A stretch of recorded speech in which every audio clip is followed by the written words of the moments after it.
खुशामदीद नाज़रीन, ETV भारत की उर्दू नशरियात में आपका खैर मकदम है।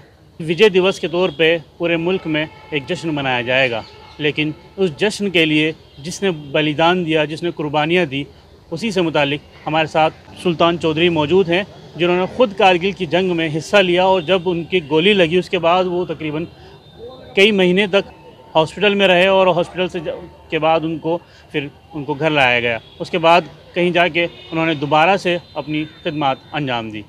सर, आपका सबसे पहले तो खैर मकदम है ETV भारत में।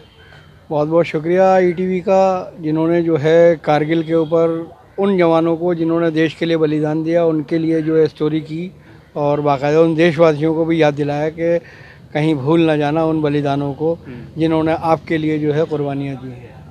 सुल्तान साहब, किस तरह से जो कुछ हुआ आपके साथ, क्या कुछ रहा, किस तरह से आपको गोली लगी, किस तरह से आप वहाँ से आपको हॉस्पिटल लेके जाया गया, क्या कुछ रहा? क्या है, अब तो कारगिल अब सिर्फ एक यादें रह गई हैं और वो यादें कुछ कड़वी कुछ मीठी ऐसी यादें हैं जिनको सोच कर के कई बार जो है बहुत से आँखों से आंसू गिरते हैं और उन साथियों की यादें जो हैं वो मुझे दिल खराश करती हैं, रुला देती हैं और उनकी जब मुझे बहुत याद आती है, ख़ास तौर से मेरे उन साथियों की जो मेरे साथ थे और अब इस दुनिया में नहीं हैं। आपको गोली लगी थी, आप कहाँ पर थे उस वक्त, क्या आप खिदमत अंजाम दे रहे थे? जी, मैं उस वक्त में जो है वो लॉन्ग रूट पेट्रोलिंग पर था और हम उसी दौरान जो है लॉन्ग रूट पेट्रोलिंग के दौरान ही जो है वो हम लड़ाई में जो है वो शरीक हुए और उसी के दौरान जो है वो हमें जो है ये हादसा पेश आ गया, जिसके अंदर जो है मेरे दो साथी मेरे साथ के जो थे वो शहीद हो गए थे और मैं जो है कई दिनों तक अस्पताल के अंदर बेहोश पड़ा रहा और मेरे ही साथियों ने मुझे खून दे करके जो है वो फिर इस काबिल बनाया कि मैं फिर से जो है रिकवर होकर के आपके सामने मौजूद हूँ। क्या क्या चोटें लगी थी और हर साल जब ये दिन आता है तो क्या कुछ यादें ताज़ा होती हैं आपके ज़हन में? जी बिल्कुल, जब उस समय जब वहाँ हम थे तो हम सब जो है वो खुशी खुशी भाईचारे के तौर पर मुझे भी जो है पहाड़ों पर अलग अलग पोस्टों पर जो है LRB में कई पोस्टों में घूमने को मिलता है। एक किस्म की जो है वो बॉर्डर की रेखी के साथ साथ जो है वो हमारा एक दूसरे साथियों के साथ एक लिंक बनता है और हम कई यूनिटों के अंदर घूमते हुए जो है उसके अंदर जो है वो अपना योगदान देते हैं और उनको बताते चलते हैं तुम्हारे आसपास क्या है क्या नहीं है। कुछ चीज़ें जो उनकी आंखों से चूक जाती हैं वो हम उनको जो है इन्फॉर्मेशन दे करके आगे बढ़ जाते हैं।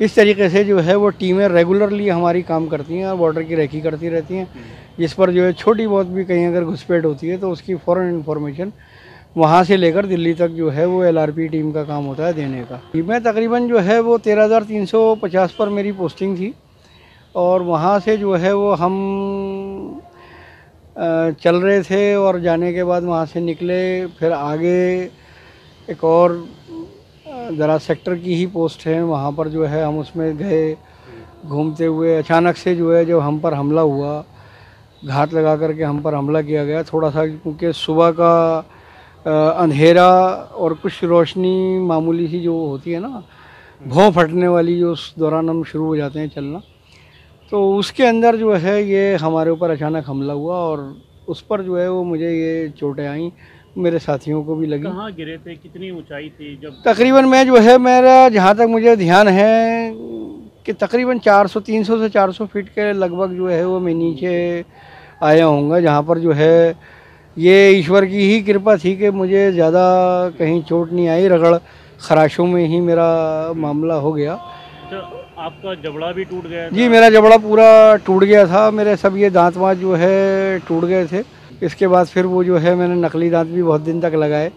अब तो खैर मुझे ज़रूरत नहीं रहती कि जो हो गया सो हो गया, लेकिन आज भी मैं, हाँ जी, हाथ पर भी जो है मेरा ये हाथ बाजू टूटा हुआ है, ये मेरा पैर जो है वो टूटा हुआ है, मेरी थाई में गोली लगी हुई है। तो हम जो है वो कर नहीं पाए ज़्यादा अपने आप को जो है, और फिर मुझे जो है बाई हेलीकॉप्टर जो है बेस हॉस्पिटल पहुंचाया गया और वहाँ जो है मेरी देखभाल हुई और मैं जो है आज सही सलामत उन्हीं डॉक्टर्स की, उनकी मेहरबानी से और मेरे अपने भाइयों का खून जो मुझे मिला उसकी वजह से जो है मैं आज जीवित हूँ। मैं उनका बड़ा आभारी हूँ। अच्छा, ये बताएं कि जब आप आर्मी में होते हैं, आर्मी में काम कर रहे होते हैं, मतलब ड्यूटी आप अंजाम दे रहे हैं, तो उस दौरान का माहौल कैसा होता है? देखिए, समाज को बांटने का जो काम है ना वो यहाँ के लोकल पॉलिटिशियंस करते हैं। हमारे यहाँ आर्मी में जो है वो सबसे बड़ा मामला है कि वहाँ पर जो है स्ट्रिक्टली एकदम एक्शन ले लिया जाता है और वहाँ पर कोई भी जो है इस तरह की घृणा फैलाने वाली बात को करना वहाँ अलाउड नहीं है। पहली बात तो वहाँ दिल से निकलती नहीं है। आपस के अंदर जो है हम सब लोग इतने एक साथ होते हैं कि अगर किसी बात पर हमारा मनमुटाव भी हो जाता है, थोड़ी देर में दूसरा साथी जो है मनाने के लिए अपने खाने के थाली साथ लेकर के आ जाता है। 20 साल का सफ़र आपने आर्मी में गुजारा, तो उसमें कुछ ख़ास कोई बात, कोई पल जो आप शेयर करना चाहें हमारे साथ? देखिए, ऐसा है कि 16 साल की बड़ी सर्विस में जो है वो मेरे साथ का जो वाक़या ख़ास बहुत सारे हैं ऐसे, जिसमें एक हमारे जो है सुलक्षण सिंह साहब हुआ करते थे, हमारे सरदार जी अफसर। वो कहते थे कि जब जो है ट्रेनिंग में अगर तुमने खून पसीना बहाया है तो तुम जो है अपने खून को जो है बचा सकते हो। अगर तुमने ट्रेनिंग में पसीना नहीं बहाया तो तुम्हें खुद खून देना पड़ेगा। तो होता क्या है कि हम जो है बॉर्डर पर भी इसीलिए एक्सरसाइज हमारी जो है वो रेगुलरली रहती थी, जिसकी वजह से ऊपर नीचे चढ़ने, भागने, दौड़ने में, फिटनेस में हमें जो है कभी कोई कमी महसूस नहीं। अच्छा, ये बताएं कि जब आपने शुरुआत की तो आर्मी में जाने का किस तरह से, क्या रीज़न था आपका उसमें शामिल होने का और किसने आपको तरगीब दी? ये हमारे पीटीआई मिस्टर वेस्ली साहब थे और एक हमारे पीटीआई थे विद्यानंद जी। दोनों पीटीआईओं ने हमें मिलकर के, क्योंकि स्कूल में एनसीसी का शायद वो आखिरी दौर ही था, तो उन्होंने कहा भाई तू जो है प्लाटून कमांडर रहेगा, तुझे जो है हम सिखाते हैं। मुझे उन्होंने सिखाया और सीखने के बाद जो है वो मैं एनसीसी में रहा और उसके बाद जो है वो मुझे फिर वहीं से जो है मुझे आर्मी में जाने की तरकीब मिली। एक दिन अचानक से जो है वो मुझे बाज़ार में घूमते हुए जो है ब्रिगेडियर डीडी स्वामी साहब मिल गए थे। उन्होंने दुकान के खड़े खड़े ऐसी बातें हुई, उन्होंने कहा आर्मी में भर्ती होनी है। तो मैंने कहा हाँ साहब, भर्ती हो जाऊंगा मैं आर्मी में। तो कहने लगे ठीक है तो आ जाना। तो उन्होंने मुझे एक डेट बताई, उस डेट के अंदर जो है कहा इस डेट के अंदर एक एप्लीकेशन लेकर के वहाँ आ जाना, सर्टिफिकेट लेकर आ जाना, देखेंगे तुम्हारे में जो है वो कितना दम है।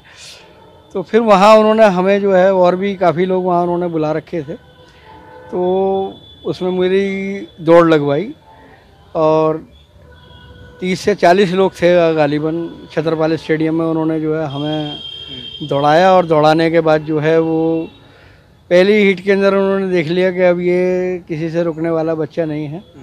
तो मैंने 5.5 मिनट में जो है उस वक्त रेस क्लियर कर दी थी, जबकि 7 मिनट में पूरी करनी थी, मैं 5.5 में पूरी कर दी थी। उसके बाद फिर लॉन्ग जंप हुई, फिर हाई जंप हुई, वो सब उन्होंने मुझे करके देखा। तो मैं एक्स्ट्रा ऑर्डिनरी उस टाइम रहा, तो मुझे उन्होंने उसी टाइम कहने लगे नहीं भाई यू आर सिलेक्टेड। बार बार ये बात सामने आती है कि मुसलमानों की नुमाइंदगी बहुत कम है आर्मी में। क्या रीज़न आपको लगता है कि मुसलमान आर्मी में जाना नहीं चाहते, या क्या रीज़न है कि वो उसमें सेलेक्ट नहीं हो पाते?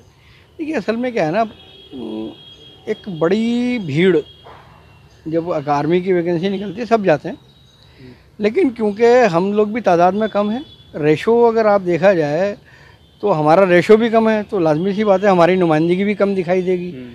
तो उस रेशो की भी एक वजह है कि हम उस रेशो की वजह से भी जो है कम दिखाई देते हैं। प्लस जिस तरीके से ओबीसी का जो कोटा है, जिसके अंदर मुसलमानों की जो ओबीसी टीम है, उसका अगर आप देखें 27% में से 9% कोटा मुसलमानों के हिस्से में आना चाहिए। सरकार से जो है मेरे मांगना ये है कि वो उस 27 में से सिर्फ और सिर्फ 9% मुसलमानों के उस कोटे को जो ओबीसी को अलग करके 9 आदमी जो है वो अगर भर्ती कर लिया करें तो ही हमारी नुमाइंदगी जो है आपको दिखाई देनी शुरू हो जाएगी। तो 27 के अंदर जो है कैलकुलेशन में रख करके हमारी जो है वो गिनती कम हो जाती है। इस वजह से भी जो है हमारा जो है वो हम भर्ती नहीं हो पाते। इसके अलावा जो है मुसलमानों की जो अपनी माइनॉरिटी की भर्ती है वो माइनॉरिटी के अंदर जो है उसका कोटा है, वो उसका कोटा फिक्स नहीं है।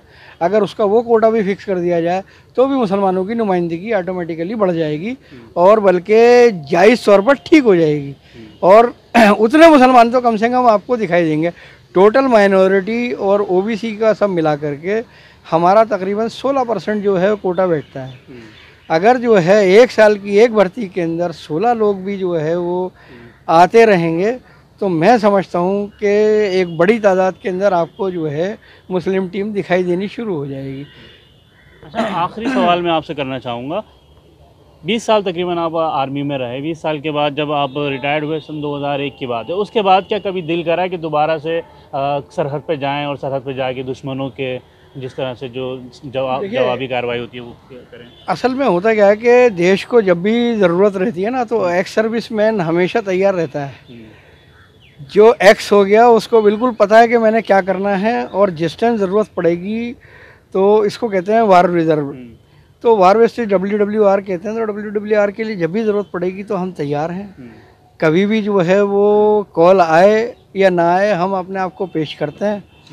उसके बाद उसमें से उनकी इच्छा है जिसको वो स्वीकार करें, जिसको ना स्वीकार करें। लेकिन कभी भी जो है सर्विसमैन लड़ने से या जो है वहाँ जाने से पीछे नहीं।